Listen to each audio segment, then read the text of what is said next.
अस्सलामुअलैकुम वरहमतुल्लाहि वबरकातुहू। मेरे प्यारे अजीज दोस्तों, आइएगा आज मैं आपकी खिदमत में कुछ सवालात हैं और उनके जवाबात रखने के लिए जा रहा हूँ। पहला सवाल है, क्या बिना रुमाली की शलवार पहनकर अगर किसी ने नमाज पढ़ी, किसी औरत ने, तो क्या उसकी नमाज होगी या नहीं होगी। इसी तरीके से पैंट है, उसमें रुमाली नहीं है, और या पाजामा है, बिना रुमाली का पाजामा पहनकर नमाज पढ़ी, तो क्या उसकी नमाज सही होगी या नहीं होगी। या बहुत सारे लोगों को आपने देखा होगा कि वो लुंगी पहनकर तहमद बांध करके नमाज पढ़ने के लिए आते हैं मस्जिद में, और अगर उस तहमद के नीचे अंडरवेयर वगैरह पहने हुए हैं या नहीं पहने हैं, तो क्या ऐसी सूरत में नमाज होगी या नहीं होगी। और दूसरा सवाल है, क्या दूध पीता बच्चा अगर कपड़ों पर पेशाब करते तो क्या नमाज हो सकती है या नहीं हो सकती, या कपड़ों का चेंज करना पड़ेगा, या कपड़ों को बदलना पड़ेगा, या फिर उसको धुलना पड़ेगा। क्योंकि बहुत सारे लोग कहते हैं और औरतों के अंदर ये बात मशहूर है कि बच्चा अभी रोटी वगैरह नहीं खाता है, बल्कि दूध पीता है, तो दूध पीते बच्चे का जो है पेशाब नापाक नहीं होता, ये बात मशहूर है। इसी तरीके से कोई बैठा हुआ वुजू है उसका, और बैठा हुआ वो अल्लाह की इबादत कर रहा है, और उसे बैठे बैठे नींद आ गई, झपकी लगी, तो क्या उसका वुजू टूट जाएगा। इसी तरीके से माँ है, और वो माँ नमाज पढ़ने के लिए जा रही, और उसने वुजू कर लिया, बच्चा रोने लगा, और अगर बच्चे को दूध पिला दिया, तो क्या फिर से दोबारा से वुजू करना पड़ेगा या उसी से नमाज हो जाएगी। इसी तरह के और भी कई सवालात हैं, वो आपकी खिदमत में रखने के लिए जा रहा हूँ, उनका जवाब बड़े ध्यान और बड़ी तवज्जो से आप सुनिएगा। देखिएगा, सबसे पहली बात मैं आपको ये बताऊं कि अगर दूध पीता बच्चा है, बच्चा चाहे उसकी पैदाइश को अभी 1 ही घंटा हुआ हो या 2 घंटे हुए हों, 1 दिन हुआ हो या 2 दिन हुए हों, और बच्चा दूध पीता है, ठीक है। अगर उस बच्चे ने आपके कपड़ों पर पेशाब कर दिया, तो फिर यूं समझो कि दूध पीते बच्चे का भी पेशाब नापाक होता है, आपका कपड़ा नापाक हो गया। जितनी जगह पेशाब लगा है उतनी जगह उतना कपड़ा नापाक हो गया, उसे धुलना जरूरी है, धुल के फिर आप नमाज पढ़िएगा या फिर कपड़े चेंज कर लीजिएगा, ठीक है। जो औरतें ये कहती है कि अभी बच्चा जो है दूध पीता है, रिस्क वगैरह नहीं खाता है, रोटी वगैरह नहीं खाता है, तो इसलिए इसका पेशाब पाक है, ऐसा कहीं भी नहीं है, उनकी ये गलत फहमी है। बल्कि अगर बच्चा चाहे दूध पीता हो या मान लीजिएगा अभी 1 दिन की पैदाइश हो, तो उससे कोई फर्क नहीं पड़ता है, पेशाब जो है वो नापाक होता है, और उससे जो है कपड़ा नापाक हो जाता है, ठीक है। और दूसरा सवाल है, क्या इंसान पेशाब करने से नापाक हो जाता है, क्या उसे गुस्ल करना पड़ेगा। नहीं, इंसान पेशाब करने से नापाक नहीं होता है, बल्कि इंसान जो नापाक होता है वो कुछ चीजें हैं उनसे नापाक हो जाता है। जैसे मान लीजिएगा कि इंसान सो रहा था और उसे सोते में एहतलाम हो गया, नाइट फेल हो गया, तो समझो उसके ऊपर गुस्ल फर्ज हो गया, फिर वो नापाक हो गया। इसी तरीके से मियाँ बीवी हैं, उन्होंने हम बिस्तरी कर लिए, तो उनके ऊपर गुस्ल फर्ज हो गया। शोहर ने जो है बीवी से हम बिस्तरी किए और हशफा दाखिल हो गया, तो समझो चाहे मनी का इखराज हुआ हो या नहीं हुआ हो, मनी निकली हो या नहीं निकली हो, तो समझो उसके ऊपर और दोनों के ऊपर गुस्ल फर्ज हो गया। इसी तरीके से किसी औरत को हैज आया, तो हैज से फारिग होने के बाद उसके लिए ज़रूरी है, उसके ऊपर गुस्ल फर्ज हो जाता है कि वो गुस्ल करे। पीरियड अगर ख़त्म हो गया है तो उसके ऊपर गुस्ल फर्ज हो जाता है, वो गुस्ल करे और अपना नमाज वगैरह अदा करे।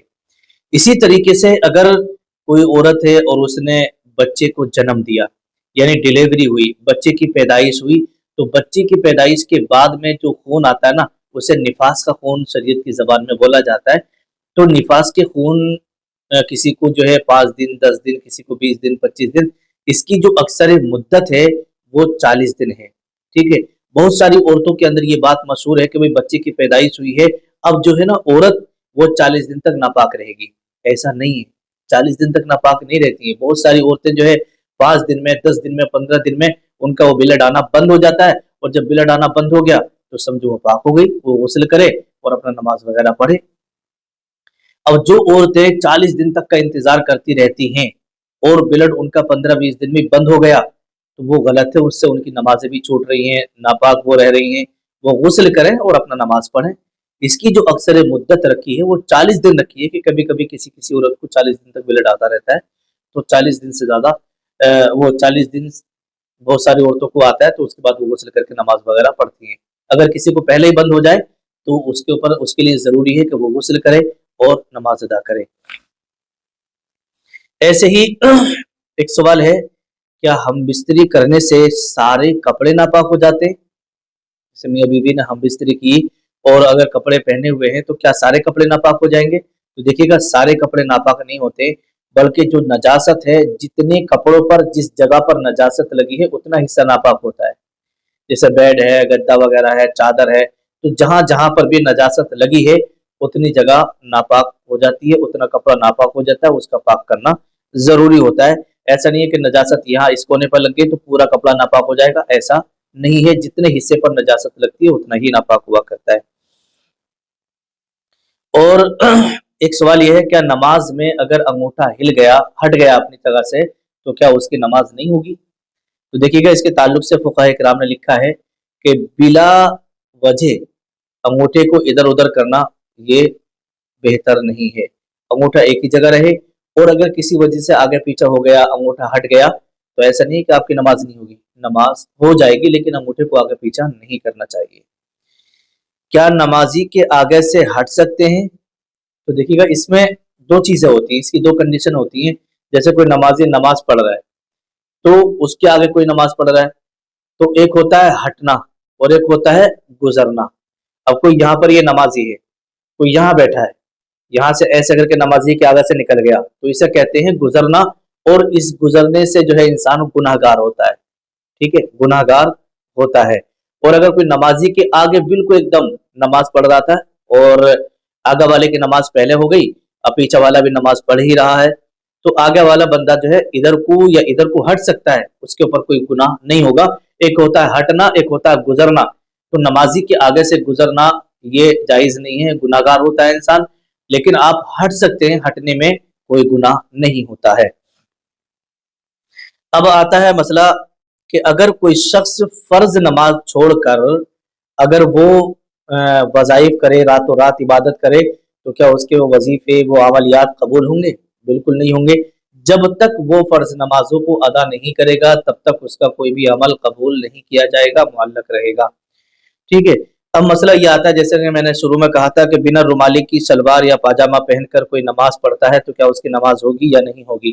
دیکھیے گا بہت ساری عورتیں ایسی شلوار پہنتی ہیں جو بیلٹ والی ہوتی ہے، ان میں رومالی نہیں ہوتی ہے، اور اگر اس شلوار کو پہن کر کسی عورت نے نماز پڑھی ہے تو نماز ہو جائے گی، اس میں کوئی کراہت نہیں ہے۔ اسی طریقے سے بہت سارے لوگ ایسا پاجامہ پہنتے ہیں جس میں رومالی نہیں ہوتی ہے، بہت سارے لوگ ایسی پینٹ پہنتے ہیں، پینٹوں میں اکثر رومالی ہی نہیں ہوتی ہے، تو سمجھو نماز ہو جائے گی، اس سے کوئی فرق نہیں پڑتا۔ اس میں جو اصل ہے وہ ہے ستر عورت کا ہونا۔ اگر جو ستر عورت ہے وہ اگر آپ نے چھپا لیا تو سمجھو آپ کی نماز ہو جائے گی، اس میں کوئی بھی کراہت نہیں آئے گی۔ اب جو حضرات لنگی پہن کر یا تہمد پہن کر کے نماز پڑھتے اور تہمد کے نیچے انڈر ویئر وغیرہ نہیں پہن رکھا ہے یا نیکر وغیرہ نہیں پہن رکھا ہے اور وہ بنا نیکر کے صرف تہمد باندھ کر کے نماز پڑھ رہے ہیں، تو ایسی صورت میں ان کی نماز ہو جائے گی، اس میں کوئی بھی کراہت نہیں ہے، چاہے وہ انڈر ویئر پہنے ہو یا نہ پہنے ہو، اس سے کوئی فرق نہیں پڑتا، بلکہ جو ستر عورت ہے وہ چھپا ہوا ہے، ٹھیک ہے، ان کی نماز آرام سے ہو جائے گی۔ یہ جو لوگوں کے اندر باتیں مشہور ہیں کہ اگر لنگی کے نیچے انڈر ویئر نہیں ہوتا، نیکر نہیں ہوتا تو نماز نہیں ہوتی ہے، شلوار میں رومالے نہیں ہوتی ہے تو نماز نہیں ہوتی ہے، تو یہ باتیں غلط مشہور ہو گئی ہیں، ٹھیک ہے، یہ عوام الناس میں غلط فہمیاں ہیں، ان سے بچنا چاہیے۔ جو صحیح مسئلہ ہے وہ یہی ہے کہ بنا رومالی کی بھی نماز ہو جاتی ہے، اس میں کوئی بھی حرج نہیں ہے۔